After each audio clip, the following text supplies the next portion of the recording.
So it's been a minute and I really haven't had a chance to make videos. Been really busy in my personal life. Hopefully at some point I'll get to a nice break and I'll be able to make more videos. But right now I'm kind of under a lot of stress and a lot of work, so I can't really produce videos like I've been doing, right? However, I was actually reading a legal post and I actually saw a comment or a question by somebody. I just really felt compelled to make a video, right? So this individual asked, after a trial, you can appeal. But after that, are there any options to get a new hearing or trial? And my answer to that is yes. And then he goes on, I was not represented very well, left broke, and couldn't afford to fight. I lost everything, spent tens of thousands defending myself, and still somehow I owe her 30K. Right? So, from the context of this gentleman's post, it sounds like he's going through a divorce battle. And then he goes on to say, they are now threatening me with contempt because I can't afford to pay the ransom. And then he also goes on to say they're also trying to Tonski. I don't understand what he's trying to say. Tontske my kids away, right? So I interpret that to say to mean that they're trying to take his kids away. And then he goes on to say it's been a 3.5-year assault on me.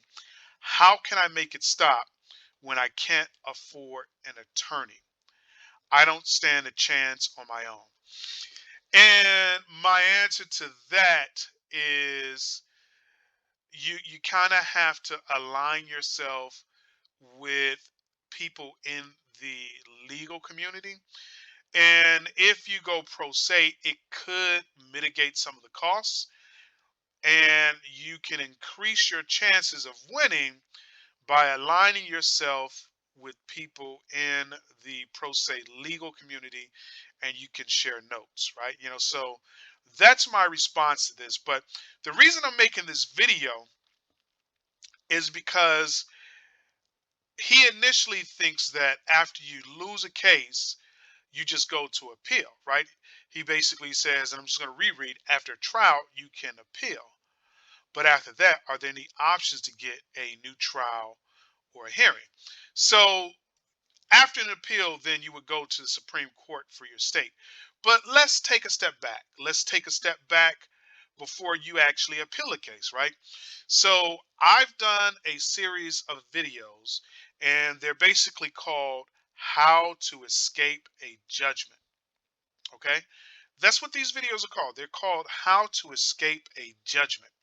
And it's a two-part series, and it looks at getting a judgment modified, getting a judgment amended, which is probably the same thing as modified, and it looks at getting rid of the judgment by vacating the judgment, and it also looks at possibly having a new trial. You should go back and watch those videos for a context. It's going to give you a deeper understanding of what I'm going to talk about today. And again, those videos are called How to Escape a Judgment Part 1 and Part 2. I'm not going to rehash all of that information in this video.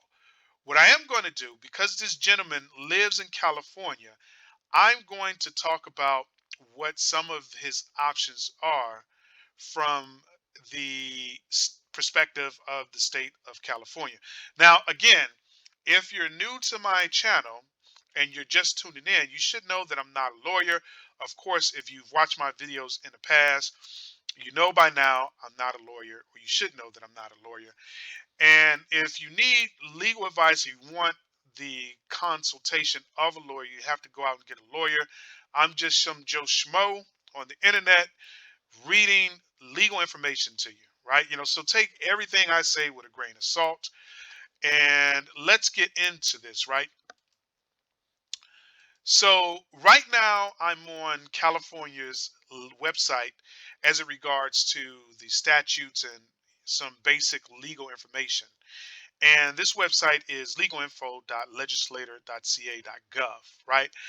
And for the context of this video, we're going to be looking at getting rid of judgments as it pertains to civil judgments, because the criminal judgments is going to be different in the state of California. Now, I actually live in the state of Illinois, and you can actually use some of the same mechanisms that you use in a civil trial in a criminal trial. I'm not going to get too deep off into that because that's not the context of the video, but for the most part, I just wanted to point out that it's going to differ from state to state.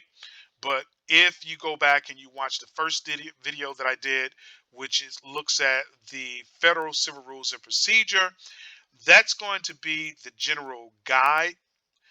And each state, for the most part, is going to copy that either verbatim, word for word, or they're going to take the federal statute and they're going to enhance it, right? So watch the first two videos.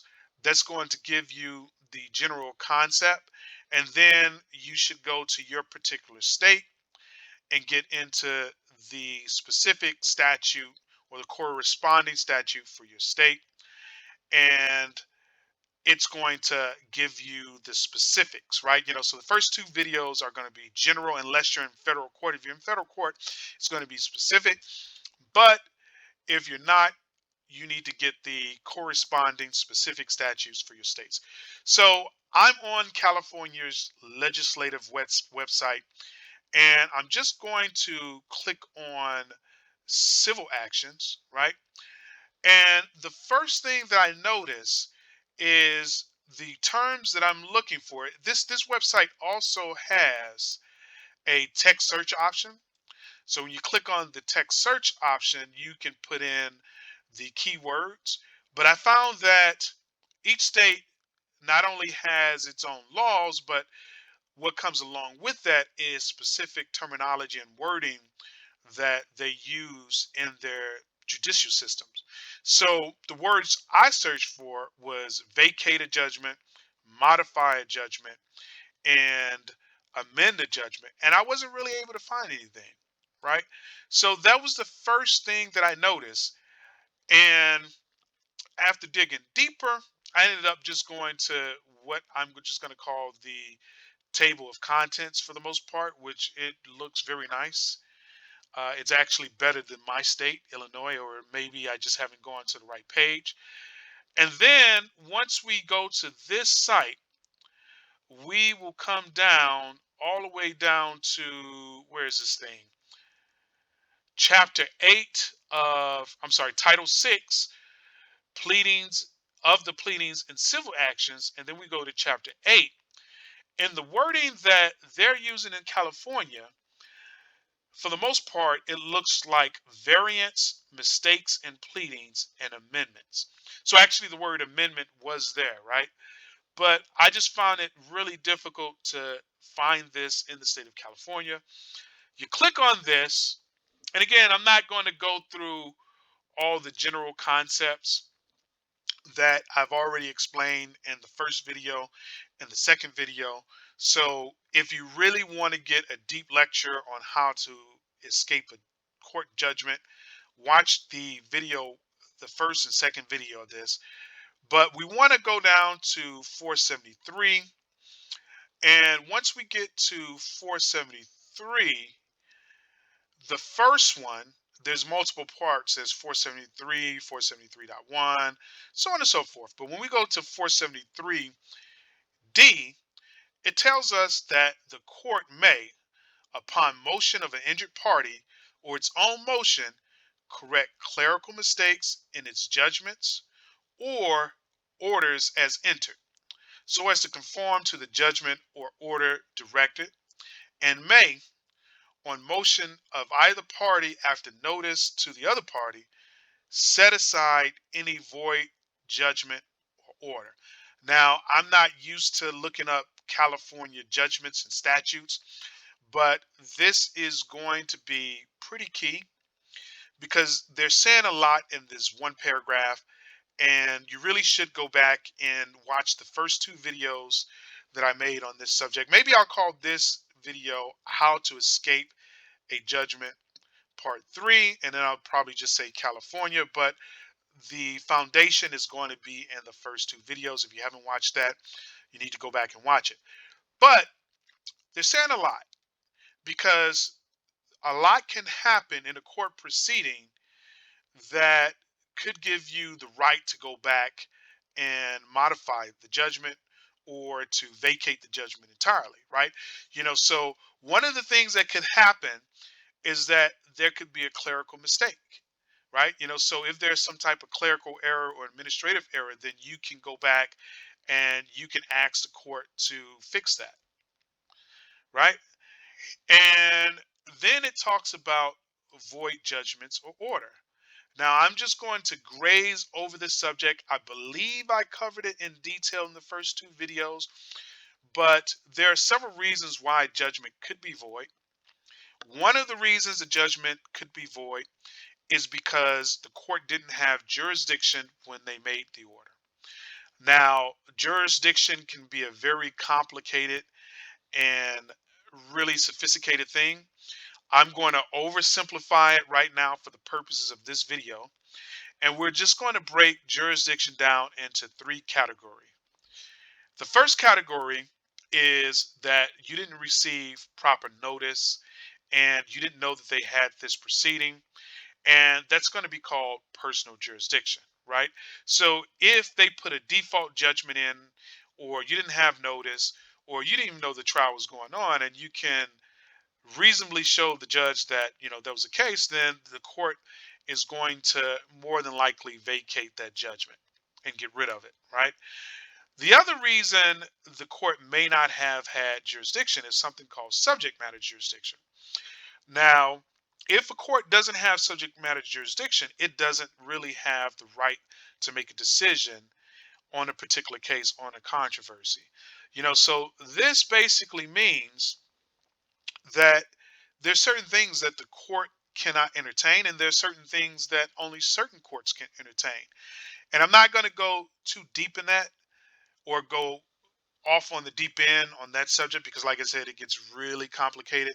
But essentially, it's saying that the court that you're going to must have a right to hear the case. So if you're going to traffic court for a traffic ticket, and all of a sudden they flip the script on you and you are being tried for murder and they enter a judgment for murder, then that judgment is going to be worthless. It is going to be void because a traffic court doesn't have a right to hear a traffic case. There could be other situations where no court has jurisdiction to hear a particular case, but I'm not going to get into that. If you're interested in a video for jurisdiction, leave your questions and comments below. And of course, a donation is always going to help make that happen. And then finally, we break jurisdiction down into venue. Basically, you could be at the right court, but maybe you want to have the case moved to another venue because of the popularity of the case or because you think you'll be prejudiced against. So in any event, if the court enters a judgment against you and it didn't have a jurisdiction, then more than likely that court is going to basically get rid of that judgment, right? So they could also offer you a new trial, or they can just get rid of the judgment altogether. And then moving on, if we just skip on down to 473.1, it goes on to say that a court may, upon such terms as may be just, relieve a party from a judgment, order, or other proceeding taken against him or her, including dismissal of the action pursuant to section 581, so on and so forth, right? And then it also talks about, the time limit in some of these things. So it looks in Illinois, basically anyone can go back to court within 30 days to have a judgment modified. It looks like here it's going to be 90 days, and you have to notify all the involved parties. So essentially, this part of the statute allows you to go back to court, notify all the parties, and just say, hey, I want to modify or vacate or amend the judgment, so on and therefore. Now, of course, there's other reasons to vacate a judgment, which I didn't talk about, but if you are defrauded in court, and there's something called extrinsic fraud, which I covered in the first two videos, then that judgment is going to be void and it can be vacated based on that. I'm not going to cover the specific situation of fraud judgments in this video. Again, just go back and watch the first two videos, and then you can go and find the specific statute as it pertains to California, right? So there's a lot of reasons why you can vacate a judgment. If you want me to do a very detailed video on your state, definitely make a donation. I would love to oblige. Or just leave your questions, comments below, and just indicate which state you're in. And I can try to get to that as I can. But of course, a donation is always going to help, right? So moving on.